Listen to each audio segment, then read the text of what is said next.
India के अमीरों की सुपर रिच हिल सिटी, जिसे कंट्री की बेस्ट प्लान्ड टाउनशिप भी कहा जा रहा था। यहाँ 500 से भी ज्यादा फैंसी विलास और लग्जरी बंगलोज थे। इनकी कॉस्ट मोर देन 8 करोड़।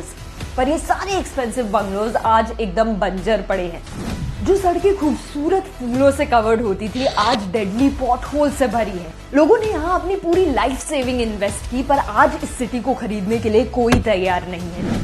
लेकिन क्यों? ऐसा क्या हुआ जिसकी वजह से ये एक्सट्रीमली प्रॉमिसिंग सिटी एक कंप्लीट फेलियर बन गई?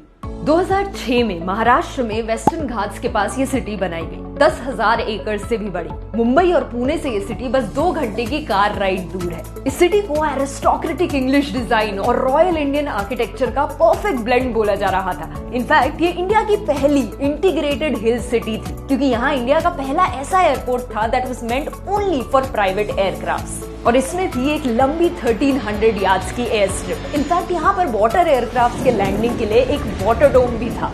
मेनलैंड इंडिया का इकलौता ऐसा structure. Aamby Valley was filled with world-class facilities, fancy fine dining restaurants, recreational sports facilities, international schools, shopping complexes, hospitals, dams. Everything was state of the art. एक massive 256 acres का golf course भी था with its own golf academy, जिसे कई international awards भी मिले। Fashion weeks, movie shoots, fancy parties, ये सब यहाँ रेगुलरली होते थे।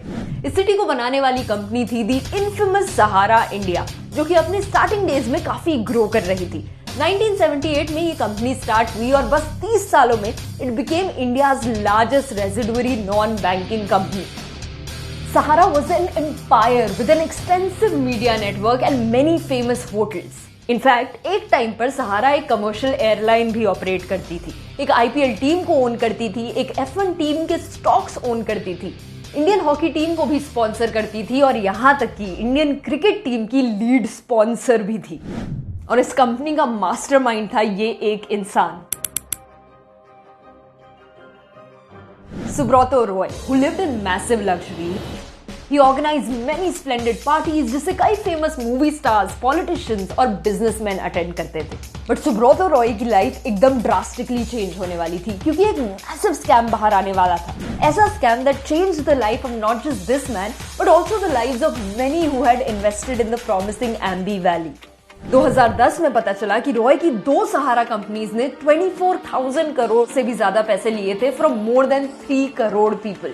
ये पैसे उन्होंने रूल्स के अकॉर्डिंग नहीं लिए थे, क्योंकि instead of taking this money through cheques और डिमांड ड्राफ्ट्स एज मैंडेटेड, उन्होंने ये पैसे कैश में लिए। Lower class, not very rich, common लोगों से उनको कई झूठे प्रोमिसेस करके एक पूरी पिरामिड स्कीम चल रही थी। This scam was really big. और जब इन्वेस्टिगेटिंग अथॉरिटीज ने उनसे प्रूफ मांगा, तब Sahara failed to give these proofs, and that was the end of this empire and the Aamby Valley city. इस मैसिव स्कैम को शुरू से समझते हैं। 2009 में सहारा का प्लान था एक आईपीओ रिलीज करने का। इसके लिए उन्होंने अपनी डिटेल्ड रिपोर्ट निकाली। इस रिपोर्ट के पेज 640 में एक घपला था। यहाँ मेंशन थे some tax related issues which said कि सहारा कंपनी के इन 2 फर्म्स ने करोड़ों रुपए एक्सेप्ट किए थे फ्रॉम लॉट्स ऑफ इन्वेस्टर्स, वो भी एज कैश, इन इन्वेस्टर्स को फॉल्स प्रॉमिसेस देके। यहाँ से शुरू हुई सहारा के लिए प्रॉब्लम, क्योंकि इस डिटेल्ड रिपोर्ट को देख के एक लेटर लिखा गया। इंदौर के एक सीए ने ये लेटर लिखा to the national housing bank. इस लेटर में एक ही डिमांड थी that the government should look into the fraud that was being committed by these 2 Sahara firms. National housing bank ने ये डिमांड सेबी को भेजी और सेबी ने यही किया। उन्होंने रिपोर्ट से गो थ्रू करके पता लगाया कि सच में इन दोनों सहारा फर्म्स ने इन्वेस्टर्स से बहुत सारे पैसे लिए थे।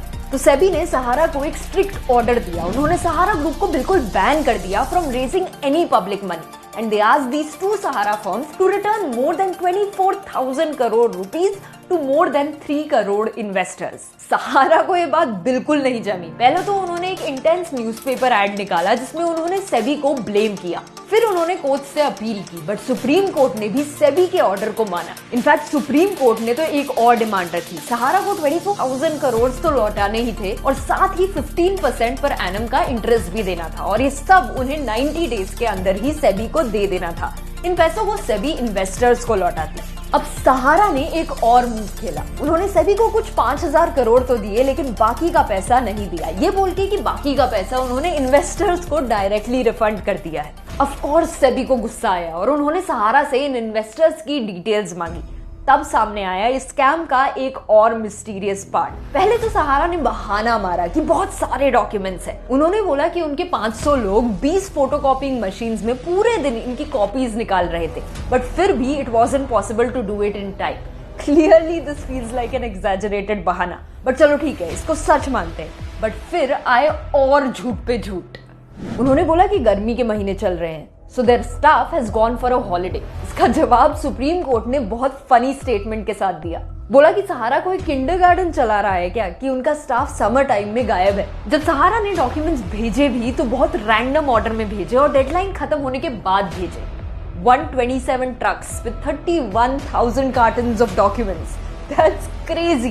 चलो एटलीस्ट सेबी के पास ये डॉक्यूमेंट्स पहुंचे तो। इन डॉक्यूमेंट्स में उन इन्वेस्टर्स की डिटेल्स होनी चाहिए थी जिन्हें अपेरेंटली सहारा ने बाकी का पैसा लौटाया था। इन डॉक्यूमेंट्स में उन इन्वेस्टर्स की डिटेल्स तो थी, बट ये डिटेल्स बहुत फिशी थी।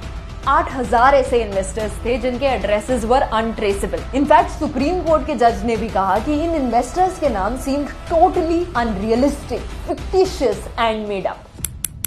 बस फिर क्या? The magnanimous Subrata Roy was put in jail along with 2 other Sahara directors, right from the boisterous bungalows to behind the bars. Sahara Group को बोला गया to sell its properties in Ambi Valley. They failed to do so. तो court ने Aamby valley का auction शुरू किया। 37,000 करोड़ की bidding price थी, बट कोई भी इंटरेस्टेड पार्टी सामने नहीं आई। अभी भी एम्बी वैली का case is in the courts and its future is uncertain, whereas Subrata Roy is out on parole. This story is not about the fall of one man. It's the story of many common people who got majorly affected because of him. And it's the story of an entire city that suffered because of his greed.